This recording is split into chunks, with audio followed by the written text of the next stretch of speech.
caricature. Yeah. We had our art guy do that. That's up, funny. And it's like, he originally did just like that half for the show in general. Right. And then I asked him, like, hey, do you think you can do it for the guests that come on the show? He's like, yeah, it shouldn't be an issue. That's funny. So we started making You them. just put a bald guy on there. It's fine. Sorry to offend on that. So we're good on YouTube. Everybody, welcome to the show. We got a good one here today. So before we get into it, we got a few promos to go over. We still got our mystery gift system going on online. So anytime you place an order with us, it could be, you know, a gun, it could be a shirt, it can be, you know, a few upgrade parts. Anything you do is going to get you a free mystery gift. Today, we actually shipped out a G&G Predator.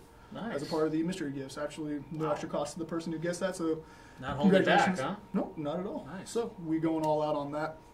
Another promo we do got, if you're in the SoCal area, if you come into our walk-in store, if you spend over $100 on a Classic Army product, this gentleman right here will get you one free entry to his Field Attack City down in Fullerton. That's awesome. So that's anytime you spend over $100 on the Classic Army product, so you can get, you know, accessories from Classic Army, you can get a gun. They do also sell tactical gear, so there's a lot of stuff you can get from them that also... Easy to spend $100. Absolutely. Easy. It gets away from you really quick. So did you have anything going on that you wanted to mention? As far we get events coming up, I don't know if you want to get into that right away or Yeah, not. absolutely, but, go for it. I mean, we have obviously Speed QB, Homeless Speed QB. We have our training days every month.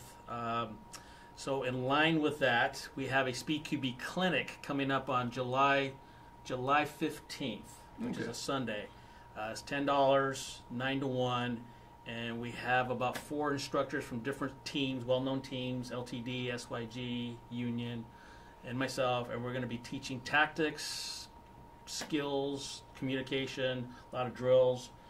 For those that are already in Speed QB that want to kind of up their game to another level, it's a good opportunity. Okay, so it's pretty much just a little bit of a training camp for people trying to get into Speed QB. Not so much game playing. We might have some where it's like 2-on-2 or 3-on-1s to apply certain drills, but for the most part, it's individual skill sets and bringing those skills back to their teams to see if they can apply them.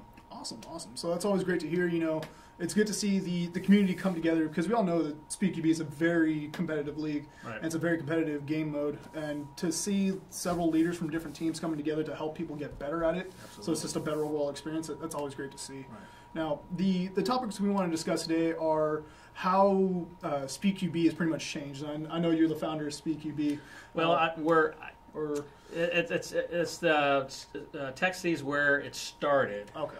It was kind of an organic thing, so I'm not going to take full credit that I started it. It basically came from some of the teams and just it morphed into something, and then all of a sudden it was labeled Speed QB. Okay. So to be fair, I'd love to take all the credit, but No, absolutely. Always like to give credit where credit is due. I apologize to who have come up with the original idea. But can you go a little more into detail about, you know, for those people that don't know what Speed QB is that may not live in, you know, Speed SoCal QB area? is pretty simple. It's you know, for some airsofters, it's a dirty word to compare it to paintball, but let's be honest, there's a lot of paintball similarities. It's a smaller area. Roughly, we say it's the length of the Speed QB should be anywhere from 90 to 100 feet, and as wide as 50 to 60 feet. And then it's basically like arena ball and paintball, 5-on-5. We actually are working on a version of 3-on-3. Center flags format. You get points for eliminations, point for first pull, points for a hang, and semi-automatic. Okay. Mid caps for all rifles. Pistols can have extended mags. Semi-automatic, like I said, 350. No minimum engagement. Okay. It's very fast-paced. Literally, a game could average 2 minutes because there's a time limit of 3 minutes. And I would say if you played 10 games, maybe one of those games might reach the limit. So they go really fast, very fast-paced, very more of an athletic version of Airsoft, I would say. Fast-paced, very colorful. It's kind of like boiling like certain segments of Airsoft into one smaller section, and just getting right down to the nitty-gritty of a firefight. Yeah, so you got so you were mentioning points. Is it all based off of a point system? So you have, let's say, like 10 games going on, and then a team at the end of those 10 games, whoever has the most points is going to win it, or how does the right? So there's 3 games when the tournament when we have the tournament. There are 3 game sets. You have 2 teams that come out, teams A and B. They're scheduled for 3 games. First team to win 2 of the 3 wins the set. So we're keeping track of sets. Now sometimes the points will come into be like a tiebreaker, and we keep track of points within each game as well. The max for a game would be 100 points, meaning you get 5 points for every elimination. That's 25. You get make sure I go right. Yeah, 25 for the first pull, so that's 50, and then 50 for the hang. That's the most you could possibly get. Okay, so it's pretty much you got a set of games, 3 games total. Best of 3 is gonna take that set. Right. So you'll play the first. If the first 2 games are won by one team, no need to play the third. Okay, that makes sense then. All right, so you're pretty much adding a win-loss aspect into Airsoft because from the entire experience that I have playing, I've never competed in Speed QB, so I'm not going to try to act like I'm an expert in any way. Well, this is good because there's a lot of things floating out on the internet that misinformation. Yeah, so we were able to iron out details and then get everything figured out on that. So you're adding a win-loss aspect onto Airsoft when before it's mainly just like complete this objective, keep this team from completing that objective. Yeah. And then if it gets completed, then there's your winner or loser. But pretty basic, yeah. Yeah. So we're trying to make it like an actual sport, like other sports. Yeah. Now, is this something that you have you can actually televise or live stream on? Yes. I know you guys do your live streams like every Wednesday. We had Frank in the studio, and then right next next week he's in your studio. Right. So have you guys like live streamed any of that? Yes, absolutely. We do the live stream on Wednesday. That's our normal talk show format. Mm-hmm. But for the Speed QB, we call them training days every month, and also the tournaments. We live stream, and we get, especially if it's a tournament, we get probably 70,000 to 80,000 views. Oh wow! From multiple countries. Mm-hmm. It's a big deal. We're upping our game as far as the broadcast goes. We're going to multiple cameras. We're doing graphics. Some of our sponsors are getting commercials in between the breaks when the teams are coming out. So we're trying to evolve the vehicle that we get, that broadcasts Speed QB as well. Mm-hmm. And for people at home, they can see the broadcast and kind of get an idea of what it's all about. If we can do our job right. Definitely, I got to check that out one of these days. So, and then another thing topic that we want to discuss was how CQB in general, not just the Speed QB aspect, how CQB can actually be applied to any airsoft field that you go to. Now, personally, I'm an outdoor player, but from the time I played at Tac City, it kind of has a layout where it still forces you to think methodically. Like, run and gun is definitely the style of choice for most players at your field, but at the same time, if you're only running and gunning, you're not going to do very well. You still have to sometimes slow down, pie that corner correctly, and use the tactics that you think would be applied to mount sites, which pretty much Tac City is pretty much just all indoor mount site. Mm-hmm. So. Yeah, it's funny you mention that because the topic comes up, or the question comes up a lot of times in our weekly broadcast as far as running and shooting. I just answered that question a couple days ago. So we try to eliminate running and shooting as much as possible for the simple reason that there's no benefit to the game, to the players, to the sport when people are just running and gunning and oblivious to hits.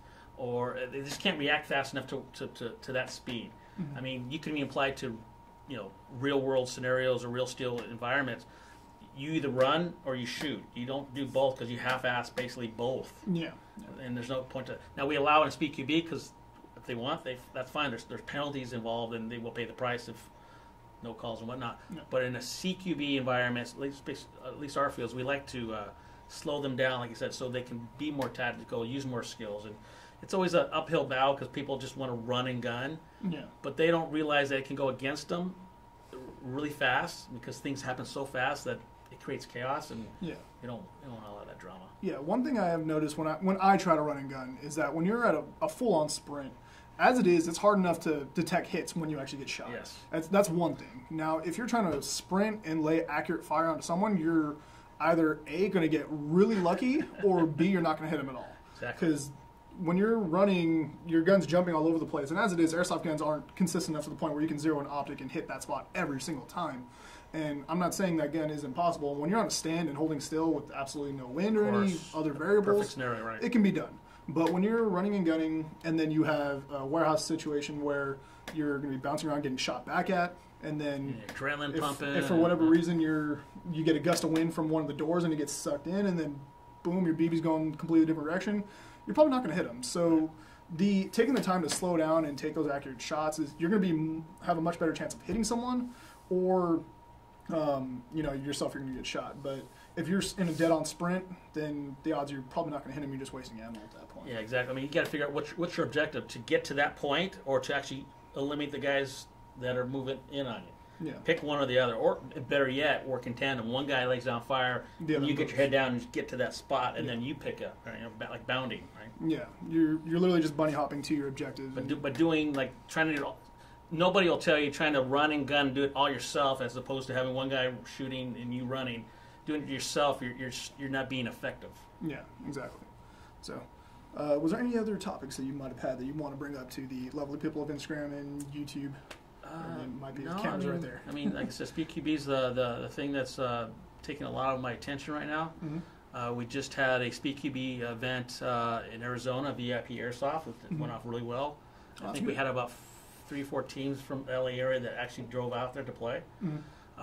SS Airsoft in Georgia is gearing up to do some SpeedQB events as well. Actually, yeah, I did hear about that. One of our sponsors, Drip Airsoft, shout out to them. Check them out at Drip Airsoft or Drip.Airsoft. I apologize, guys. If you guys are watching, please comment it down below so we get the handle right. One of their players is going to be in Atlanta for that tournament, so we're going to get him taken care of. So we hope they have a good event because it helps SpeedQB and the big. And then also we have Terry up in Portland, Oregon, who's doing the same thing. We also have a lot of interest to having events in New Zealand, England, and Japan. So going worldwide, pretty much. Yeah. So the goal is to have certain regions represented, and then crown those champions and get them to LA for like a world. Yes. Oh, okay. We truly want a world champion. No, that's awesome. That really is a really cool aspect. There's a lot of events out there that they call them, world champion, but really you're not competing against somebody outside your country. Right. So another thing, though, if you're going international, I know each country kind of has its own set of rules.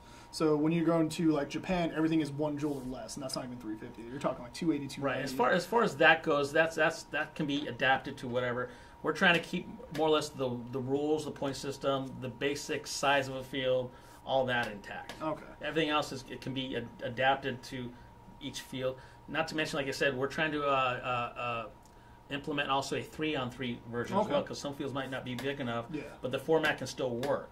Mm-hmm. Very much like in paintball, they used to have 7-on-7, 5-on-5. Because they do anywhere between 1v1 and all the way up to 7v7. Right. So why not? And sometimes it's easier for 3 guys to get together than 5 guys. Yeah, definitely. And it's a lot cheaper to get a team of 3 out to a different country than it would be for a team of like 7. Yep. Another thing that is, I know in some some Asian countries, they go by when you cannot handle the pain anymore. They play more juggernaut style. I think the Philippines are a lot. I think but if you try to take a player who's been playing like that, playing 5-6 years of Airsoft, and they play in that style, and then you try to get SpeedQB involved, and then they the only rub with that would be when they came here to play, because they'd have to adapt to what we do, right? Now they can crown their champion any way they want based on that. Again, based on the scoring, size of the field, and whatnot, so that it's not an unfair advantage or whatnot. But they have when they come to LA, it has to be within our FPS and so forth. Okay. I would suggest if they're used to playing that way, they need to compete the way they're going to compete here in LA. Okay. Otherwise, it's going to be really hard for them to change. All right, awesome. So let's go ahead and start taking some questions here. Let's see if YouTube has anything here. We got a Syrian Anything asking where is the walk-in store. It's in Walnut, California, right off of Valley of Bright Canyon Road. You can go to our website and get the address for that. But 21077 Commerce Point Drive, Walnut, California, 91789. I had to memorize that when I worked there. That's pretty good. Yeah. Let's see. Anyone going to be at Airsoft Masters game at SC tomorrow? Sorry to mention that, the store. SC is a field, not really a store, so for us it doesn't matter, but I mean for you it's a completely different world. I don't think you guys are direct competitors. No, I mean I know most of us in the stores and the fields are pretty good terms. Like I know Mark at Airsoft Master, he runs a really good shop. We can do cross promotions, so it's a small community, and like I always tell people, it's not about how big my slice of the pie is. It's how big the pie is. Yeah, That's the key to all this. So. Now, there's a lot of retailers out. There's a lot of retailers in SoCal. So you can imagine the kind of the melting pot that we are. I mean, Right. you as a field, you're not going to be, you're neutral in the entire thing. You're just here visiting on our show. But I'm sure you got good ties to, Master, a few other stores in the area. I'm not going to name any names. But we're all friends in the industry, to be honest with you. And, I got friends that work at other retailers. I met them before they started working there. So to me, I don't see a difference. I wanted to get a job in the industry. A certain shop turned me down. Again, I'm not going to say names. I got a job with GI, and then, they got mad at it, but they didn't stay mad about it. So we're all friends in the industry. We all love to shoot each other. So, You all love the sport. That's the main thing. Yeah, I mean, jobs are jobs, and you can. Some of the guys in the industry go from company to company and bring in their skill sets to wherever they can take it. No, yeah, there's definitely people that float around the industry. I'm sure there's a few people that can come off the top of your head for certain people. Sure. So again, I'm not going to name names, but oh, do tell. Let's see here. Trying to decide if I should rebuild the 12-year-old Classic Army Series rifle into a high-end AEG or HPA it. Now, if you go the HPA route, it's gonna be a lot easier. It's gonna be maybe even cheaper, but HPA is typically more reliable. Whether you go, Polar Star, more you go consistent. Wolverine, more consistent, yeah. But then another thing you have to consider is that in SoCal, HPA is kind of hated on right now. In fact, in different places, yeah. I mean, it's weird. That's another topic that always comes up when we do broadcasts is, are you going to ban HPA, or some fields do this, whatever.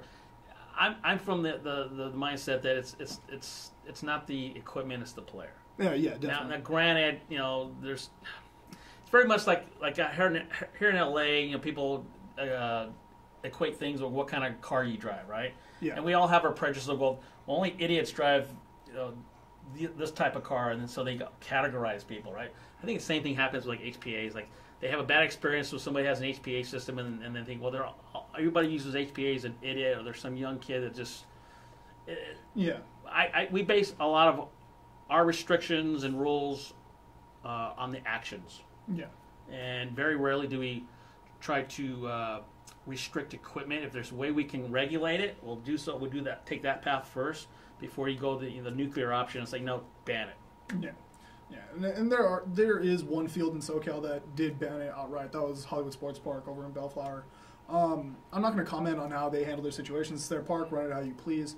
But I've always been a firm believer in punishing the player, not the equipment, because at the end of the day, it's a tool, and you can build anything to be abusing pretty much anything. Like you can build some AEGs out there that can be abused pretty well. You can build, a DSG ripping at 60, 70 rounds a second, no problem. Shout out OC Airsoft. You guys got some dope builds. I'm not saying you guys abuse it, but it can be. So you can do anything to bend the rules or abuse the rules or anything like that. And then even single sector gear builds, you can get them up to 40 rounds a second with the proper parts. Yeah. They may not be as reliable as an HPA system or as consistent, but it can be done. So like we have restrictions, 350 FPS with 2.20 BBs and a 30 RPS, right? Mm-hmm. We didn't say HPA or AEG because AEGs can go faster than 30 RPS. I mean, 5-6 years ago, I know some guys, before we put those restrictions in, were getting AEGs up to like 60. Yeah. That's just crazy. 30 is a lot.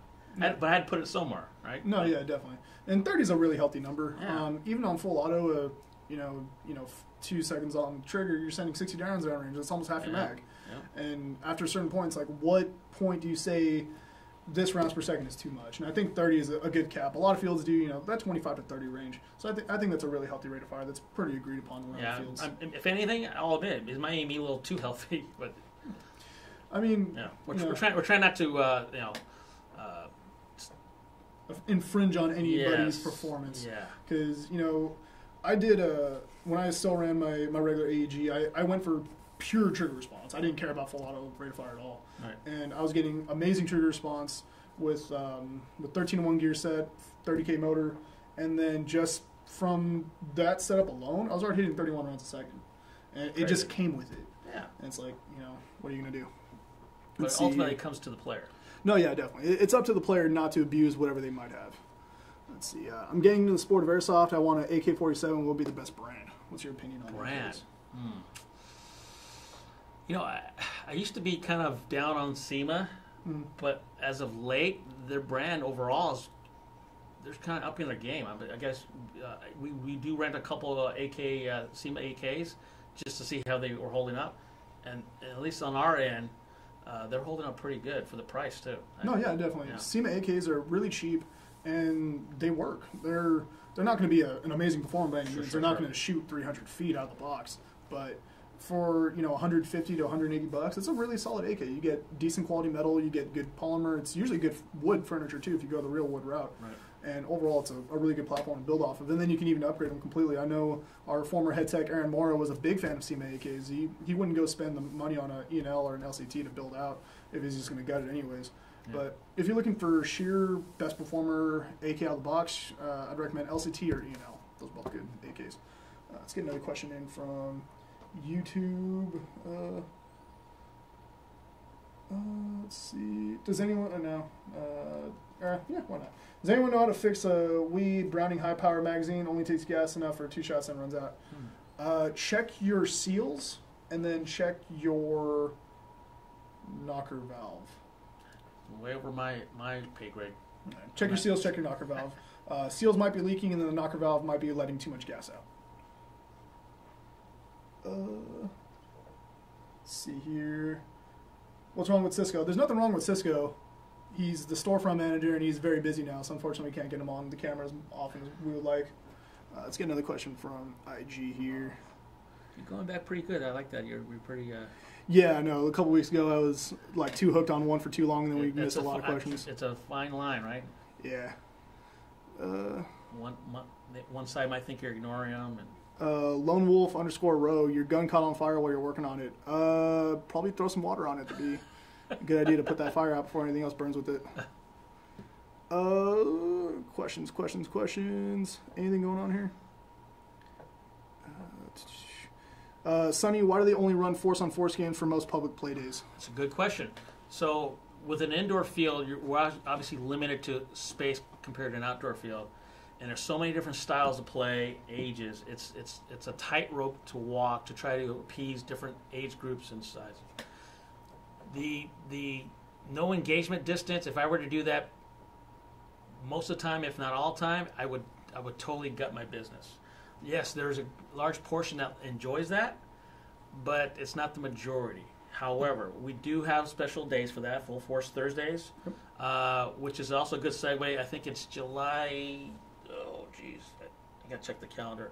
July 1st, I think, is a Full Force Sunday. Okay. So check our website. Or June... No, it's July. July 1st, yeah. July. Yeah, we're going to have a Full Force Sunday, 9 to 1 for $10.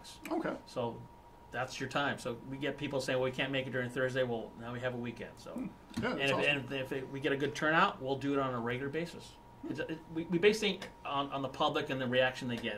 If it does well, hey, we'll do more of that. If it doesn't do well, we won't do that again. No, another thing to people of the internet, don't say, you should do this, and then not show up to support it, because then we're not going to do it. If we're not getting any support for it, but we have all the people saying it, then it's like, what do we do here?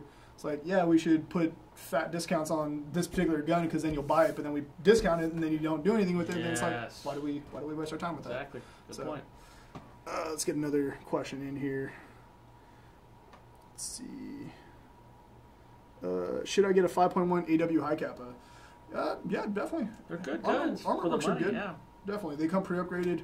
I know they're OEM'd by Scratch. I don't remember who they're OEM'd by, but whoever makes them out of the factory, they come pre-upgraded. It's a Wii.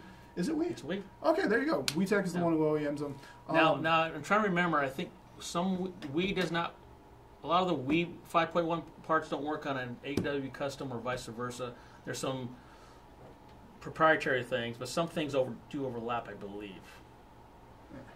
But we sell a lot of the AW custom. I'm sure you guys do well with those as well. But. No, yeah, those move really quick. I'm a big fan of like their 7-inch high kappa.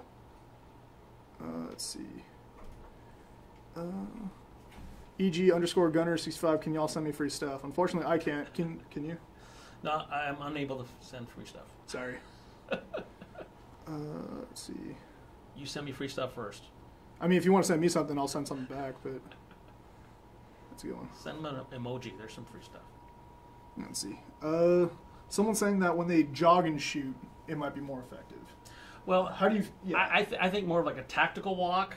That's fine. All right, you slow it down? Oh, absolutely. Yeah, if you're moving at a brisk pace where you can kind of still keep everything stable and then shoot.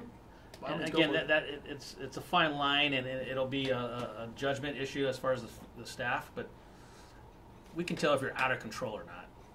It's pretty easy to tell. People are saying they need more Speedsoft on the East Coast. We're working on it. What field are you guys what state are you guys chiming in from? Because SS Airsoft in Atlanta, Georgia is going to be hosting a SPQB event. So unless you're further north, or I mean, we have some other fields on our radar, but where exactly are you from?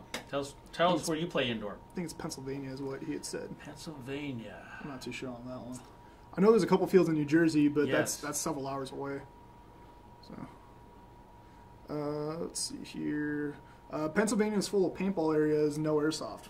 What I would actually recommend doing when airsoft started getting big in SoCal, weren't a lot of players going to outdoor fields pitching the idea of possibly getting airsoft? Because I remember at one point there were no airsoft fields out here at any point.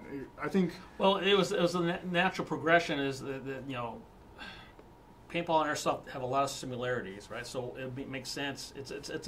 It's a stalking, search and destroy, hunt kind of sport. Yeah. So naturally, you would go to paintball fields because they already had a basic setup for that kind of game.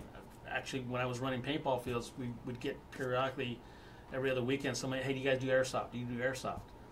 And ironically enough, this is probably like 2000, 2002. I would laugh at them, like, get out of here. Like the airsoft, because I always thought of airsoft the .12s and the little, get out of plastic. Go play laser tag, man. Get out of face. But then, that's a long story, but somebody brought it up to me and showed me I think it was like a JG, and wow, that's definitely not what I thought airsoft was. Yeah. But, started with paintball. I think it was, because, I mean, who was going to start off an airsoft field only, especially indoor? No, yeah, definitely. So if you're looking for a place to play at, get a group of your friends that want to play and go to a paintball field. Like, hey, or you can even do a private party there and or reach out to a field and say, hey, if we ran it certain Sundays or a Sunday, and would you allow us to have a certain part of the field to run it? And field owners a lot of times are very open to new ideas, and if it makes them money, they'll be open to it. You just got to kind of catch their ear and get their attention. I mean, from a business perspective, if you go to someone who owns a business and tell them, like, hey, if you do this, it could potentially make money, they're going to listen. Right. I'm sure someone... And especially if it's going to cost them much to try it. And if you're going to do it, and, why not? Yeah, exactly. So, like, if someone walked into your pro shop, like, hey, can I do this in the corner, and I'll give you, like... And it's like, well, yeah, if it'll work and I feel there's no risk to it, I'm open to it. Yeah, which, I'm good. That's another thing I was thinking about. We are going to be doing VR at Tech City very soon. Probably within the next 2 months, we'll have it set up. We'll have start off with 3 different Vive Pro headsets. And again, it's just different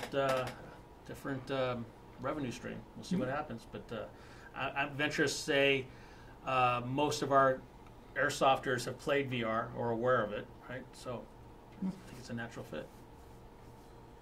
Let's see here. So, Derek Castro on YouTube saying, Full Force Thursday. I happened to go to Taxi the first time on a Thursday, and that gameplay alone kept him coming back. Awesome. So, glad you like it. There's one person that loves Come Full out Force. on our Sunday, man. Yeah. No, yeah. Personally, I do prefer Full Force over, having a minimum engagement. Absolutely, because it messes up your flow, and I totally get it.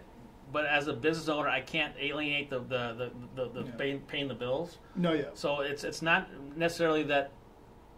See, when I make rules or we put things in place, I see something as a player, but then I have to, now as a business owner or safety purposes or whatever, can I actually do that? No, I don't think that's a good idea. Yeah. So I have to find that balance. No, yeah. And another thing you got to consider, too, is that I know insurance is a big thing running any kind of sporting complex, not just airsoft, not just paintball, just sporting complexes in general. Right. I would assume that on a no minimum engagement, consistent basis, that insurance can go through. Probably more injuries and more chance of... Yeah, another thing, too, is that we want to grow airsoft as a hobby and sport altogether. And if you got someone who's never played before, luckily Derek Castro had a blast. Right. But if you're getting someone that's never played before going to a full force type of field and they don't know what they're getting themselves into. They think that's airsoft and they get beat up, they won't play airsoft again. Bad experience. So if you try to mitigate that and you do give them an enjoyable environment, personally I prefer no minimum engagement, but I've been playing for several years now, and at a point, I did prefer to have that minimum engagement, just so that way I wouldn't get blasted at point blank. Now, granted, that was years ago when I first started, and very quickly you get over that after getting shot a few times. But that's after you've been in it, and then you think to yourself, man, this doesn't happen too often. And then after a certain point, you just don't care where you get shot at. Right. So, but for someone just starting out, I think it is a good idea to have that MED in there. So, like we're even toying with the idea of having a day or a portion of a weekend day to have low FPS games. So you're talking like sub 3 or something like that for like a younger crowd, beginners, to get them acclimated. I mean, that might be another way to help the sport as well. So. Yeah, definitely. There's several different ideas. If you have any ideas to help grow beginner airsoft, we're all open ears. We all want to continue to make this community even bigger than what it already is. Right. And as it is, airsoft, I'd say we're kind of plateaued right now where we're at. I wouldn't say it's growing at an incredibly rapid rate, but it's still on a steady climb.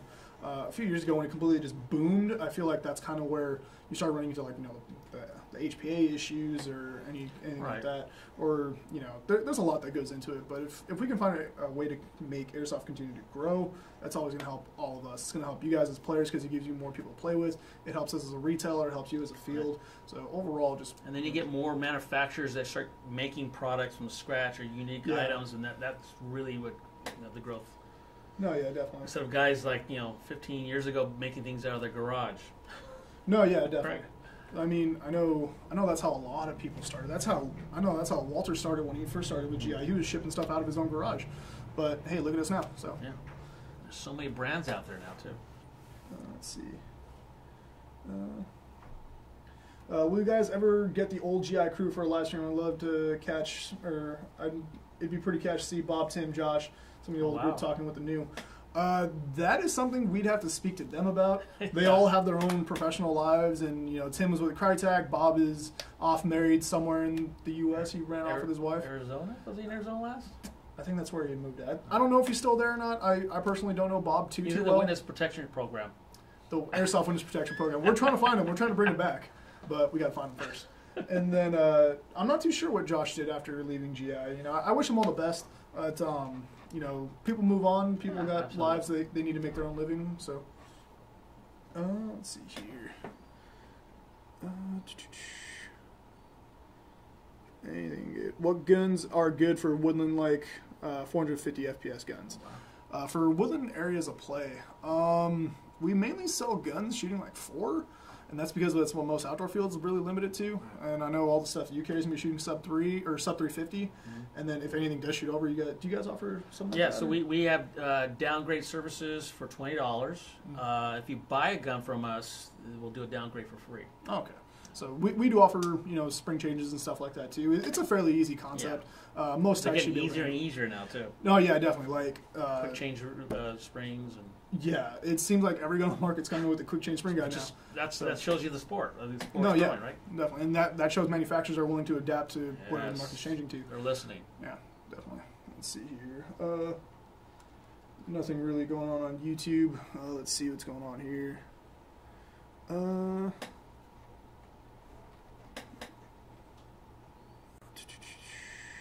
Do a Glock giveaway. We already have a Glock we have a Glock in the mix on our mystery gift system, so that could go out anytime. But it's funny we'll say Glock now out in the open. I know we don't have to hide it. We don't have to call it not a Glock or the G. Yeah. So funny. Let's see here. It's like the secret society. It's not a Glock, it's something else. Jetplane_13. Crytek is live, but he did it in a very sarcastic way. Cryteks aren't bad. I mean, what's your honest opinion on Crytek? I know you guys rented them out for a bit. Yeah, we still do. They're workhorses. I mean, they hold up as far as we're concerned, at least on the rental end of it. They hold up pretty well. No, yeah, definitely. I think that I don't know what they have coming out on the horizon, but they got to be careful not to just stay pat. They need to keep improving. No, I would love to have them put M-Lock instead of key mods.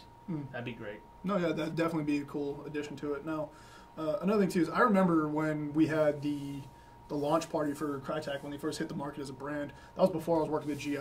I feel like they kind of reset the standard for what a premium airsoft gun should be. Right. Because they're the first ones to do, stainless steel gear set, inline MOSFET out of the box, and then a quick change spring guide out of the box, as well as a pretty upgraded motor too, which came with I think a 30K motor. Yeah. And then VFC dropped their Avalon series, which pretty much did the same thing, but with a lower ratio gear set and a stronger motor.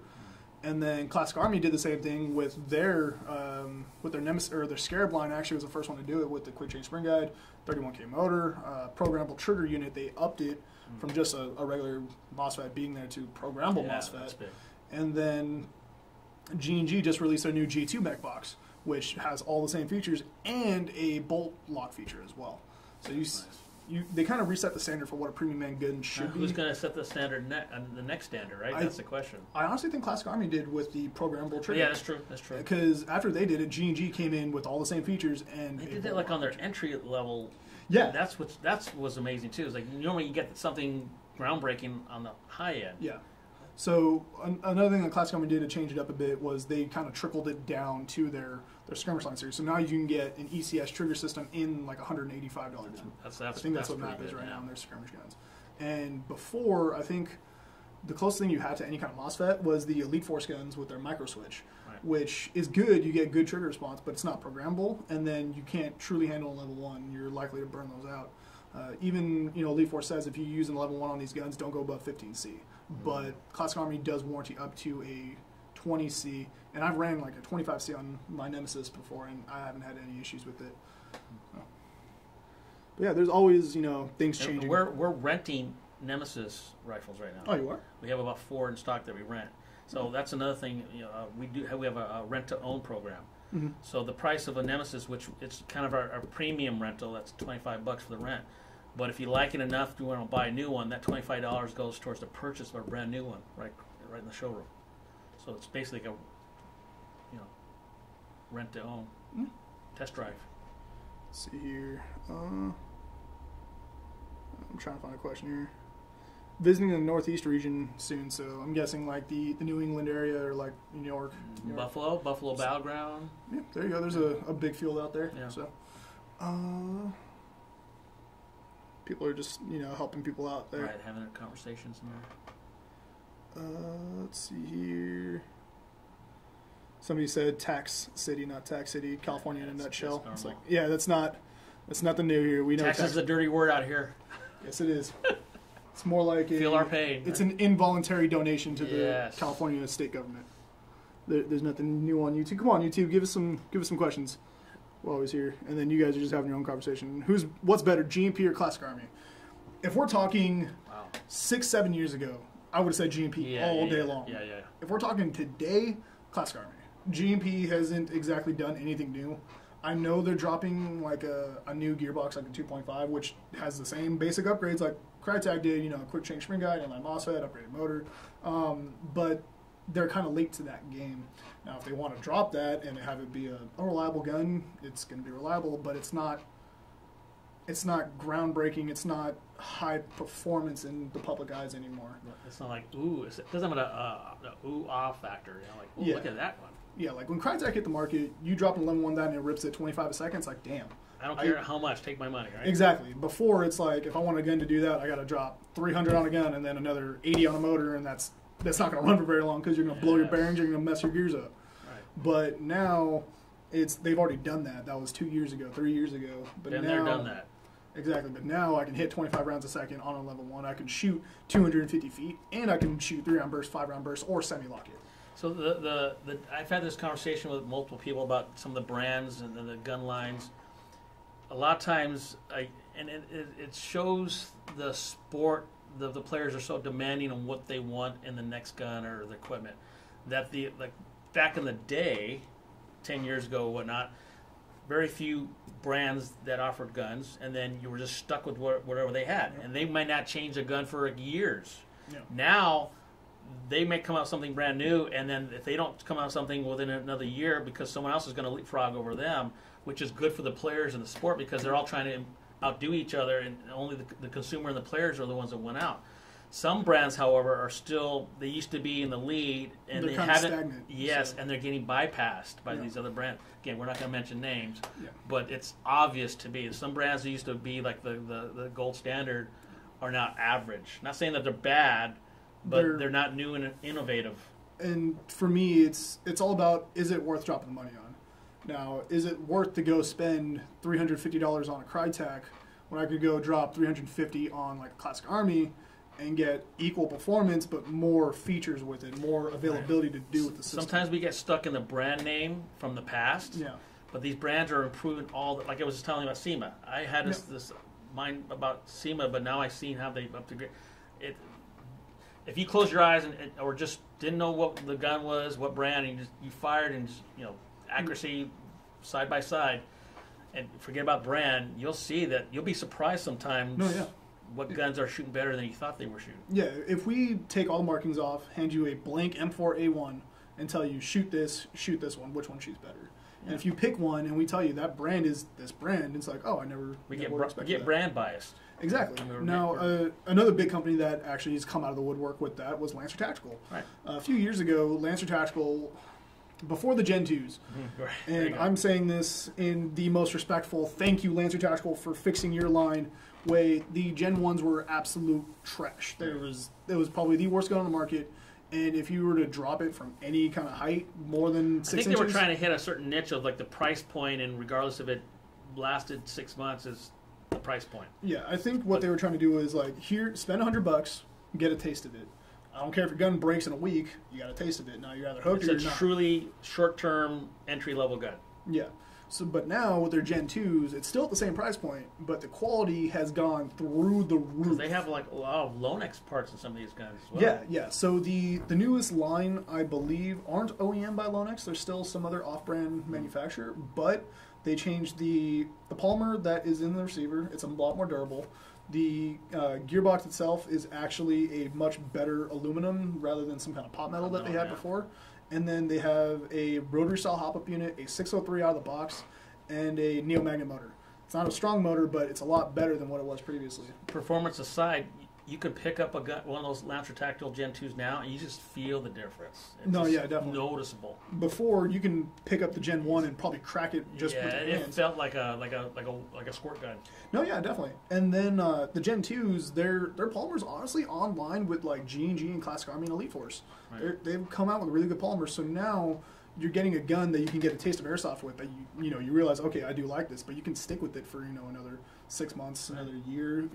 They're good guns, and us as a retailer, we sold a lot of those. We moved them a lot, and to see people talk trash on Lancer Tactical all the time, but the amount that we sold and the numbers that we have total, we did not get that many back. It sounds like you hear horror stories about Lancer Tacticals all the time, but if you have 1 million of something on the market and you only hearing bad stories about those, like, you're going to hear something. Yeah, there's always a percentage that's acceptable of returns, and another above that's unacceptable. Yeah. So, always be open to change. There's brands that are always improving, and, they can always get better on that. Let's see. Guy with sandwich. Do y'all know how to fix M14 having to load upside down to shoot? Your mags, hop-up unit, or your nozzle. Check all those. And then check to see if your bucking is in your hop-up chamber. I answered your question. You're complaining we weren't answering YouTube questions, but yeah. Let's see. What are your thoughts on the G&G ARP556? Not the ARP9, but 556. We sell a lot of those primarily because of the mag. Mm-hmm. A lot of the guys don't care for a 60 round mid cap. Yeah. Granted, that won't jam, but when they go to the high cap, like any of the thin mags, MP5 versions, UMPs, whatever, high caps, there's just not enough room for the mechanics in the mag to feed properly. Yeah. So that's why people sometimes, well, at least beginners will frown and they think it's the gun and they don't realize it's the mag. Yeah. But when you go to the 5.56, so this whole different animals, not to mention the body and whatnot, we can't keep them in stock. Yeah, definitely. Those move faster too. And then if you are looking for like that CQB M4, it's a really good option. And then Classic Army's got the X9 too. And if you have an ARP9, you can get X9 mags that will work in your gun that are double the capacity. We will be renting the X9s too. We'll have a few on rent. Awesome. I know I brought our 15th anniversary to your Warrior. Yeah, I loved it. It sold me.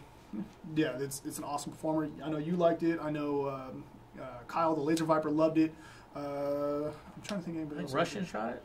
CQB Russian did shoot it. He was a fan of it, but he only uses HPA stuff because he's weird like that. He's Russian. So he's Russian. He is, yeah. He'll do his thing. But shout out Jordy, you're a good dude. Sorry for ragging on you. No, I'm not sorry. Sonny's not sorry.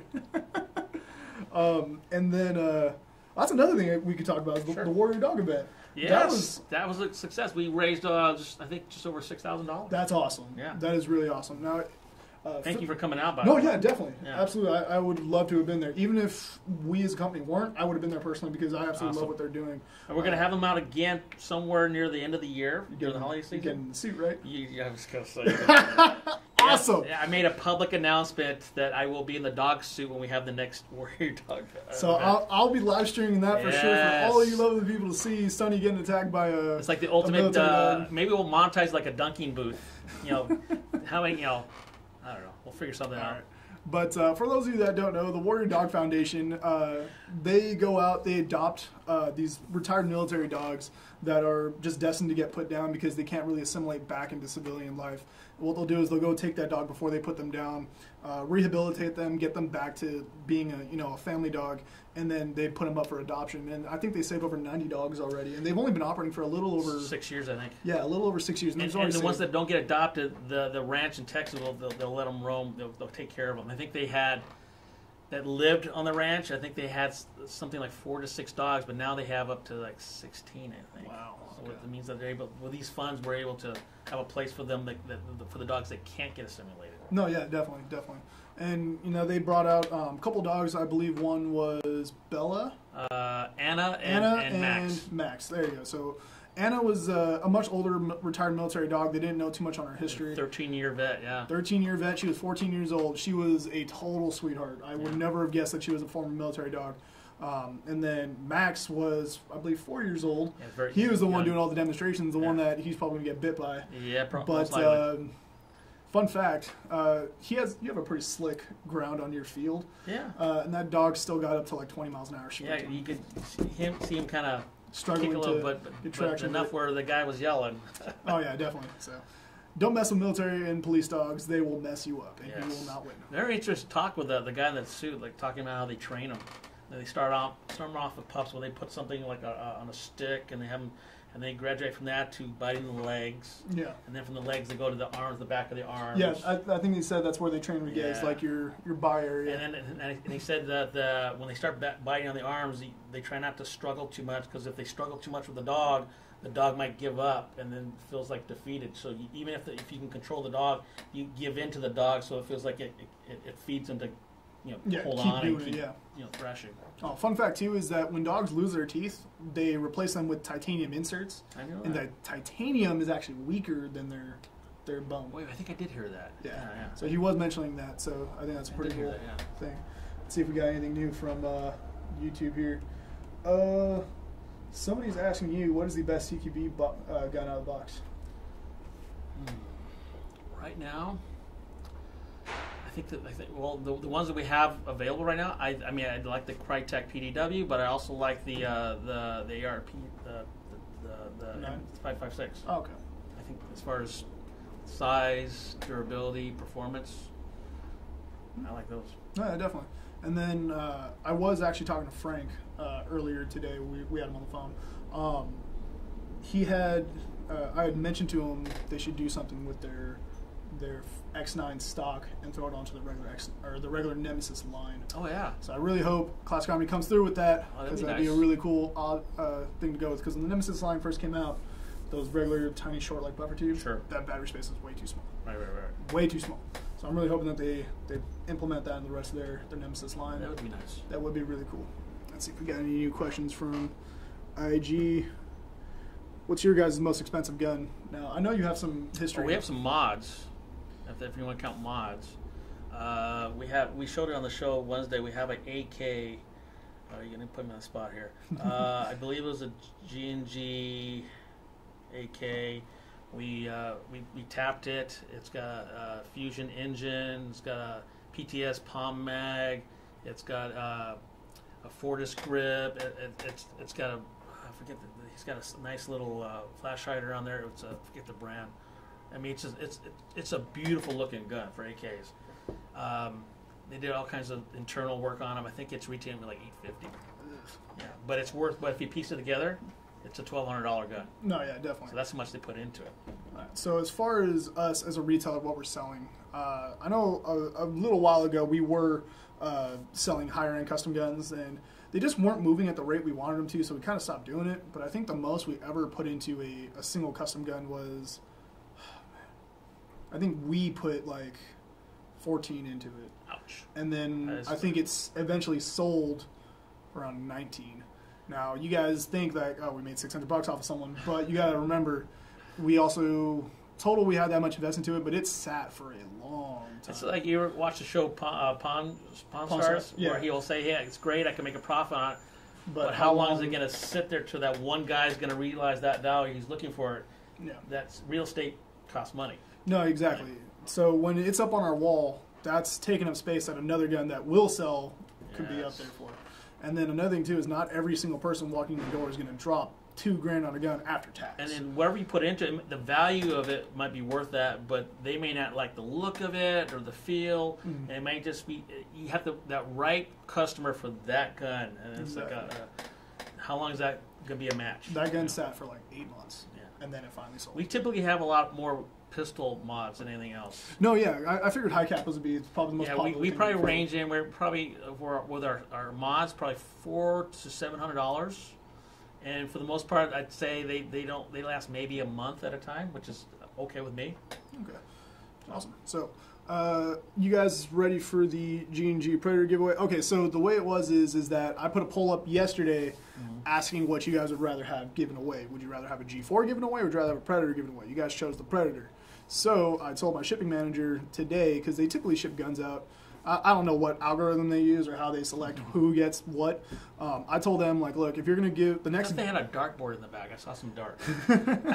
That was actually discussed, but that was ruled out because we don't want people thinking that's how we actually select things. So we computerized it, and then I told our shipping manager, like, hey, next gun that goes out, make it this Predator.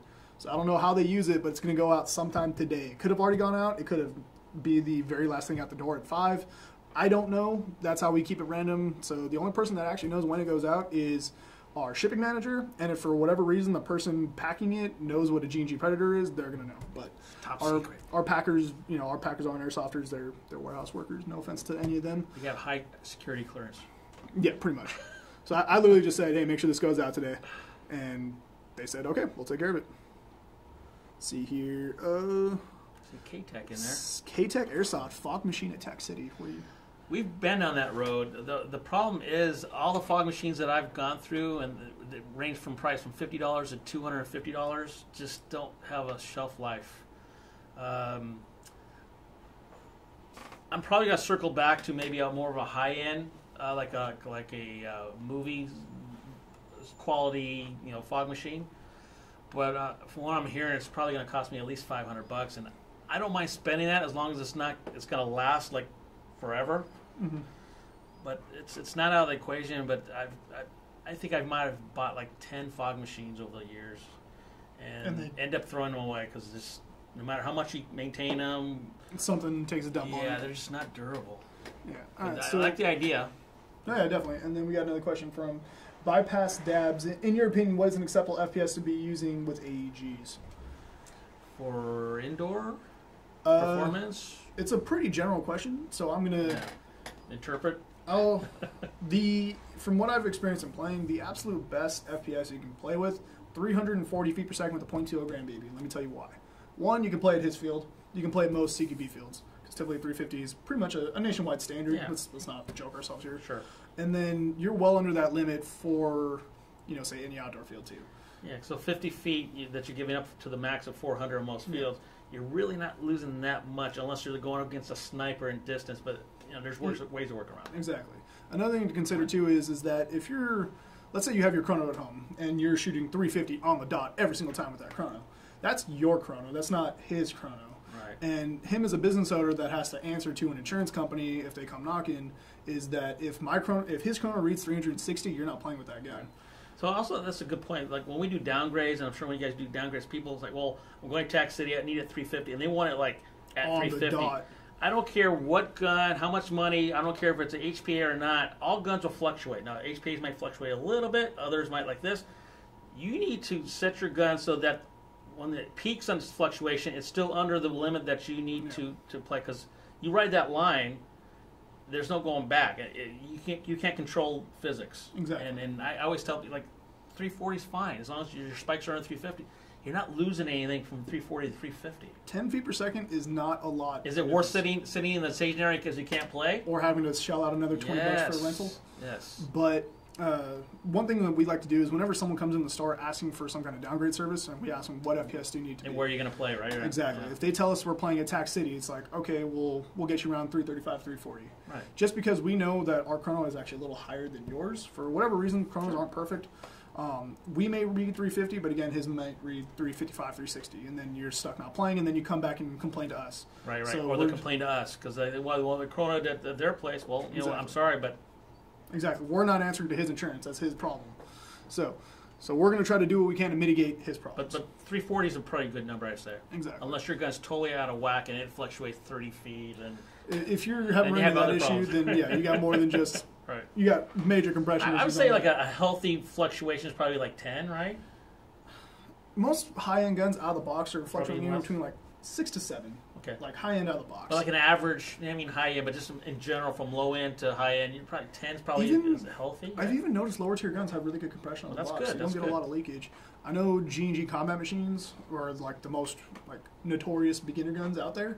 Still, even to this day, they fluctuate maybe 8 or 9 feet per second. That's good. And then when we tune guns, we try to get compression to a T. We don't care about any of the other stuff. Compression comes first. Yeah. Because then all you got to do is adjust the spring accordingly. Truly adjust the spring accordingly. But we try to pump guns out with less than 2 FPS variance. That's good. That's what we shoot for. So. Mr. Matthew Simonian. I butchered your name. I am so sorry. Tax City downgraded my gun to 320. What you mean? So, I mean. What do you mean? I'm not sure I understand the question. Tax City downgraded my gun to 320. What the hell you mean, bro? I mean. 320 is fine. Oh, Dayton, or one of the House Gamers is with us. Hi, House Gamers. But the FPS really.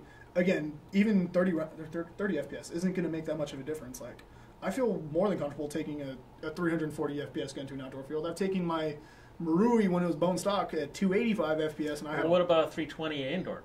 320 indoor is more than enough. Exactly. I played with 280 outdoor, and when you're outdoor, it can get blown by wind or anything. But Marui Magic does its thing.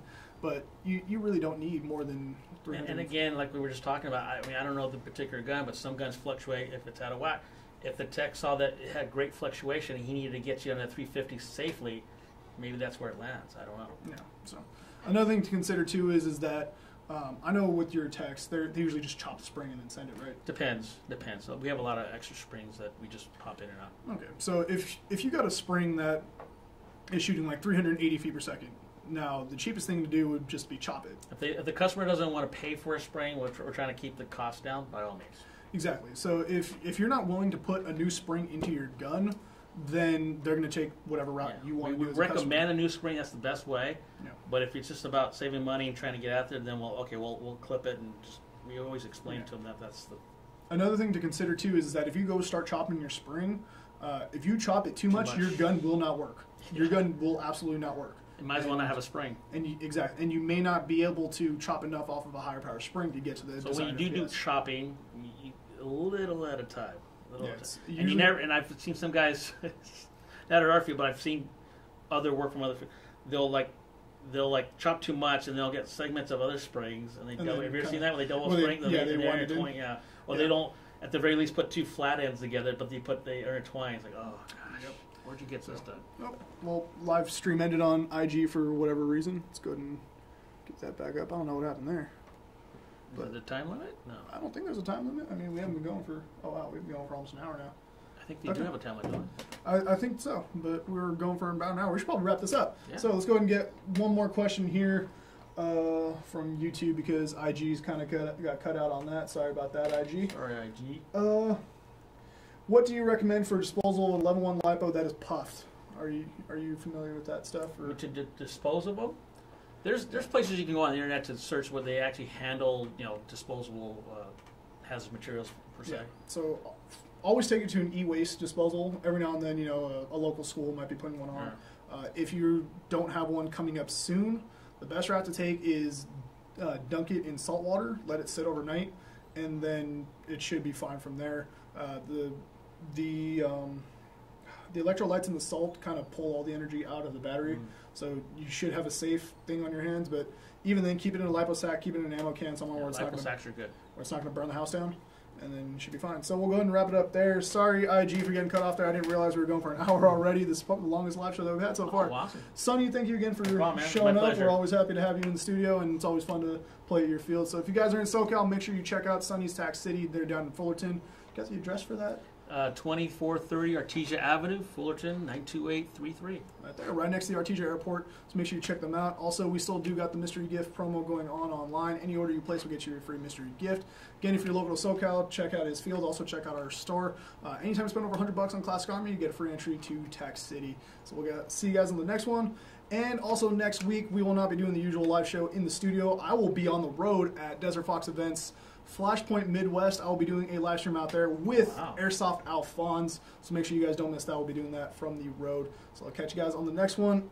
So see you next time. See ya.